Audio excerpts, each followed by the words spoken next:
앞서 조금 다른 의원분들의 질의에서 답변하시는 중에 네. 제가 조금 오해할 만한 답변을 들은 거 아닌가라는 생각이 들어서 다시 한번 좀 여쭤보겠습니다. 혹시 그 국민연금 기금 고갈이 되면 뭐 부가 방식으로 바꾸면 된다 이렇게 말씀을 하셨는데 그런 부분이 기금 고갈이 문제가 별로 아니다 이런 부분 그런 말씀은 아니고요. 예. 만일 기금이 고갈됐을 때 그 연금을 지급할 수 없느냐는 말씀에 대해서 그렇게 될 경우에는 이제 보험료를 걷어가지고 지급하는 방법밖에 없다는 말씀을 드린 거고 저의 방점은 고갈되지 않도록 개혁이 빨리 이루어져야 된다는 점에 강조를 둔 예, 것입니다. 그러면 뭐 재정 안정성이 왜 중요한지 뭐 어떤 네. 이제 고갈이 됐을 때는 어떤 문제가 있고 이게 고갈되지 않고 유지됐을 때는 어떤 장점이 있는지 간략하게 한번 설명해 주실 수 있을까요?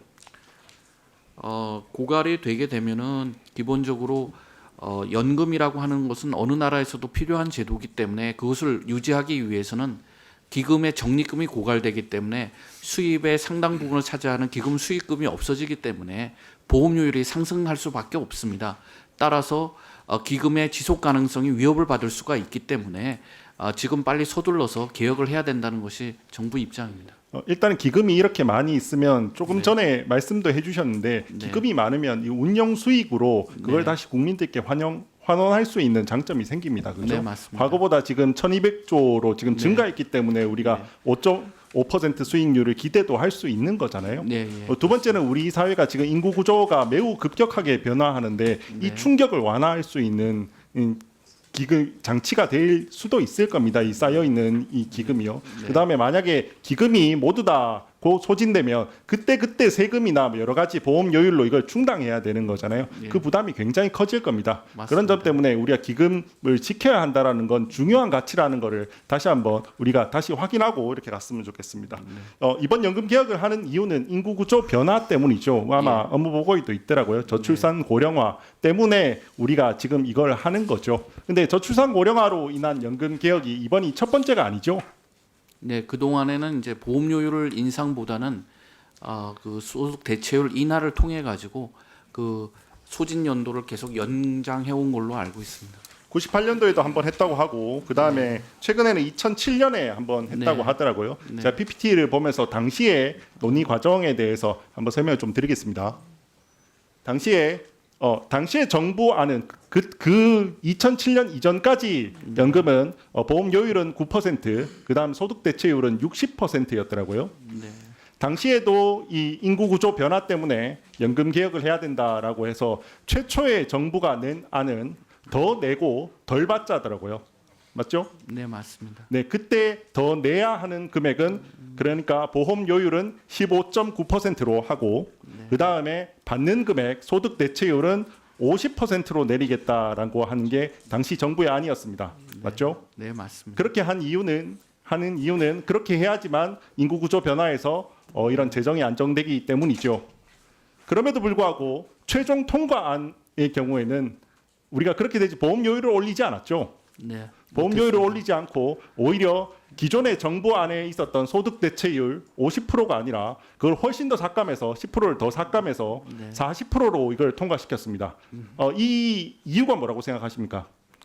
그때 이제 보험료율 인상에 대해서는 사회적 합의를 이루지 못했기 때문에 소득 대체율 인하로 개혁을 한 걸로 알고 있습니다. 저는 이게 그때 당시에 기성세대의 양보가 있었던 거라고 저는 생각합니다. 분명히 이거는 왜냐하면 소득 대체율은 받을 돈이잖아요.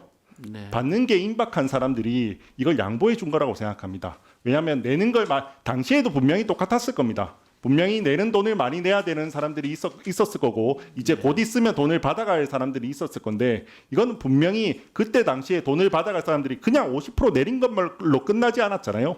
오히려 자기들이 받을 돈을 더 많이 줄여서 40%까지 줄여서 이걸 정말 기금의 안정화를 기했다라는 게 이거는 당시의 기성세대가 이걸 양보한 거라고 생각합니다. 맞다 동의하십니까? 예. 다음 페이지로 보겠습니다. 이게 당시 안에도 나와 있습니다. 당시 안에도 자녀 세대 부담을 완화하기 위해서 이 개혁을 한다고 나와 있습니다.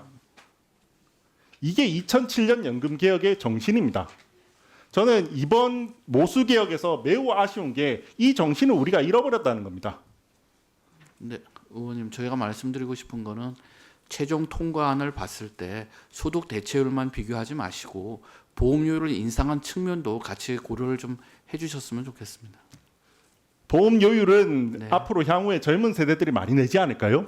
예, 그게 맞는 말씀이지만 네. 지금 젊은 세대도 나중에 가다 보면은 이제 기존 세대가 되는 거고, 그리고 그 다음 세대가 또 보험료를 통해 가지고 또 연금 수급을 하도록 돼 있지 않습니까? 그렇기 때문에 이게 뭐 특정 세대에 유리하다 불리하다 이거보다는 재정 지속성을 강화해 가지고 노후 소득도 보장할 수 있는 방안이다, 이렇게 평가를 해주셨으면 좋겠습니다. 재정 지속성을 강화하는 방법은 내는 사람이 더 내는 방법이 있고 받는 사람이 줄이는 방법이 있을 겁니다. 맞습니다. 근데 2007년하고는 다른 결론을 냈다는 점에 대해서 매우 아쉽게 생각합니다.